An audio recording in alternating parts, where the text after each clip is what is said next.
Yeah, hi everyone, it's Billy here. Hope you're well. Thank you very much again for joining us. Yeah, it's been a little while. Apologies for that, but there's been a fair bit going on, which I'll explain in a tick. It's sort of well overdue for an update, but yeah, as I said, I'll explain. So basically, the last update was I'd had the cancer removed from a video perspective, anyway. And unfortunately, about close to 2 weeks later, for about 3 days, I was experiencing a huge amount of pain. Gradually got bad enough for me to go back to hospital to have it checked. And after a CT scan, it revealed that I had a perforated bowel. And yeah, they basically gave me 1 to 4 hours to live, which was a bit daunting. And as anyone can imagine, receiving those words, yeah. So essentially, they rushed me back in for surgery, and that was now 2 weeks ago on Friday. So what was that? 15, 16 days ago. And yeah, that saved my life. Obviously, I'm still here, but I've now got a stoma, which is hopefully just temporary.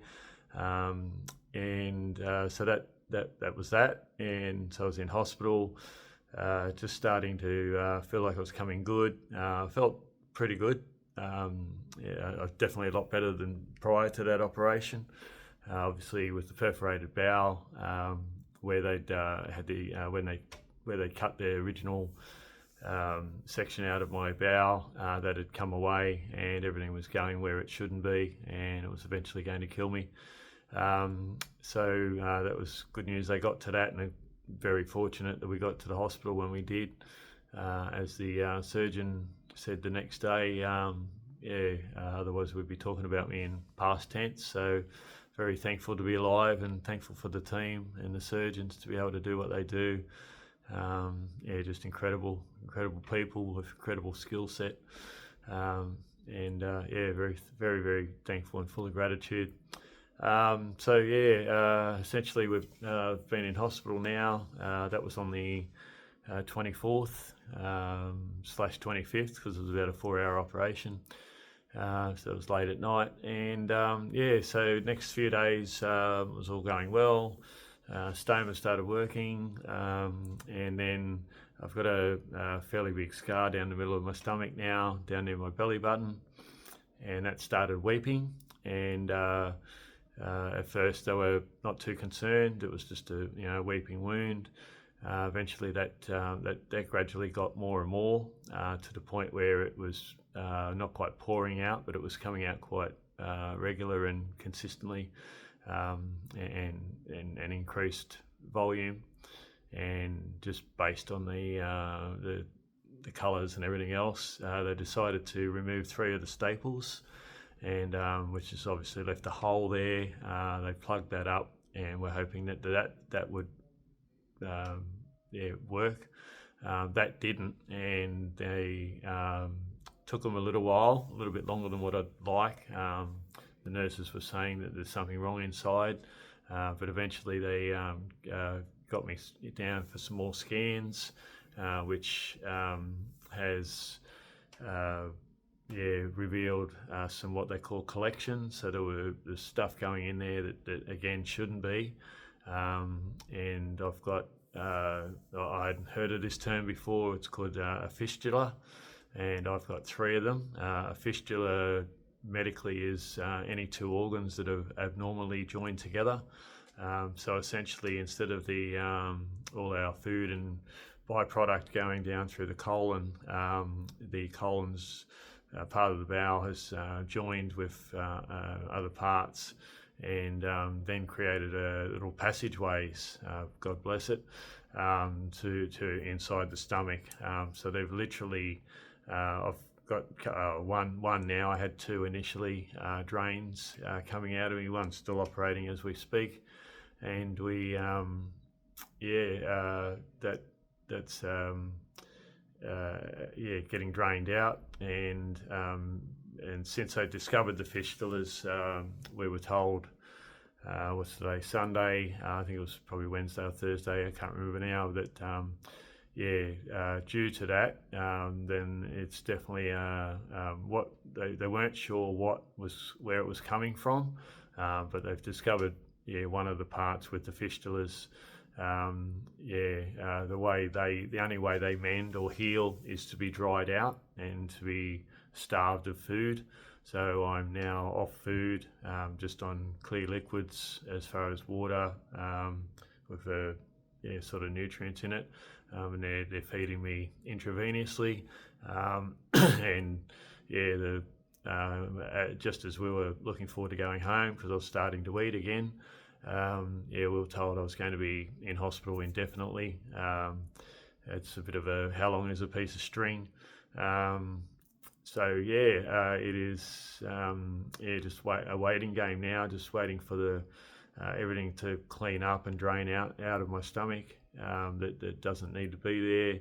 I've got the beautiful teams behind me, and when I say teams, it's an incredible support base here. I mean, the nurses have always been from day one incredible, and the doctors, surgeons team, they're constantly up here. Everyone's doing their monitoring. I'm getting blood tests and all sorts of things. I'm getting fed everything I need. Got the infectious disease team, I think that's what they're called. They're monitoring all the everything inside to make sure I'm receiving the right antibiotics. I never realised there were so many different types, but obviously, those little buggers are pretty resistant. So when they become resistant, they keep having to change the antibiotics, which is good. So they're monitoring that daily. Nutritionally, I'm getting everything I need. Am I missing food? 100% I am. Just keep the fluids up to keep my mouth wet, and that's all I'm having at the moment. A bit of broth occasionally. It's not exciting when the meal times come around. You can smell all the meals, even though it's hospital food. The hospital food here is pretty good. I'm not getting to enjoy any of that at the moment. So I'm really looking forward to the simple pleasures in life. Anyone that knows me knows that I love my food, and I'm looking forward to that. So, but that's down the track. First things first, get well. I keep getting told how well I'm seeing or feeling and presenting. I'm still able to. I'm making sure I exercise, so I'm walking up and down the corridors, which doesn't sound exciting, but it gets me out. I've been out of the hospital a couple of times, just out in the court, sort of entry area where they've got some grass. Again, I love the sunshine. Get myself some vitamin D, get my feet in the grass, and get some grounding. Mentally and physically, that's a real circuit breaker for me, getting out of my room. This room here is my home now for a little while. Loretta's brought in some photos, and a beautiful friend of ours brought us in a plant the other day. So, we're making the most of a situation. I guess it's funny in life. We throughout the last little period of time, and I'm finding just having different conversations with different people. It's a pretty tough time of the year. The first 6 months of this year, hurdles and challenges and things are presenting themselves, which are revealing what we want and what we don't want. And obviously, I didn't want any of this, but it's definitely a learning curve, and learning so much about myself, trying to hold grace as much as I can, and be thankful, and coming to the realization that how divine life is, and how much gratitude I have for my family and my life, and how fickle it can be, but how beautiful it is at the same time. So appreciation levels, when you get told you literally got 1 to 4 hours to live, and you might not make it, really makes you contemplate the other side, and what life means to you. So fortunately or unfortunately, I feel blessed. I've really had that opportunity to reflect. So this is literally life changing. I've got all intentions of getting well again, but I won't be the same person. I'm changing daily. My energies are changing daily, and nurses and doctors and even the surgeons just keep saying, "Mate, you're remarkable." And I think the reason for that, which I've had time to contemplate over the last few days, is just everything that I've been, lived through and lived in my life, all the people, events, adversities, all the, as most people know me, the spiritual journey for quite a number of years. I've developed quite a toolbox, and I'm very thankful that I, for whatever reason, intuitively or other reasons, I've gone down that path, because all those tools now, including faith, and faith of God, and faith of, not that I'm overly religious, but I definitely believe in God and the Creator, and I'm very, very thankful for what we have, and absolutely, all those tools are now coming to the fore without me even knowing it consciously, but I keep getting reminded from people, family, friends, and like I say, doctors, nurses. They're looking at me, and all my hemoglobin levels and my blood levels have sort of been up and down, and to quite dangerous levels at times, and they keep saying, "Are you sick? Are you? How do you feel? Are you feeling giddy? Do you feel like fainting? Are you?" And I honestly, I'm not out there running marathons, but I absolutely must be presenting better than what my indicators are showing. And we can put that down to positive thinking or just will or whatever. But ultimately, I feel like it's just a toolbox. I'm putting into practice my breath work, my breathing, my Ho'oponopono, my Reiki, my spiritual side. I'm praying, and I've got so much love and coming into me from beautiful family and friends, visitors, and phone calls and messages. I've said this multiple times already, but I can't thank everybody enough for the love. It really is making a difference. I'll try not to cry, but to me personally, to Loretta, to my family, and it is genuinely, the world's full of energy, and it's making a difference. So again, I can't thank you enough. I get teary because of the love that's coming in, and it is overwhelming, because when you're going through something like this, it's quite easy to be to go into self-wallow and pity, and right from day one I've told us all that I don't want to do that. I've had my moments, I've had my cries, when you're getting told that you're so looking forward to going home, and you feel like you're literally days away from that, and then that rug was ripped under us, and another major challenge is ahead of us, because this will be a long-term thing with surgery down the track. But first things first, but we're taking one day at a time, as you got to do. And the analogy I come up with the other day was climbing. Right from the start, it's been my mountain climb, and that'll present itself later. But I feel like we've climbed this mountain, and we've reached what we thought was the peak. And we get up there only to realise that we're only at the first tier, and that there's so many other levels, and the mountain's so much bigger and higher and more expansive than we could even imagine. So there's a lot more of this journey to follow, for all it's worth.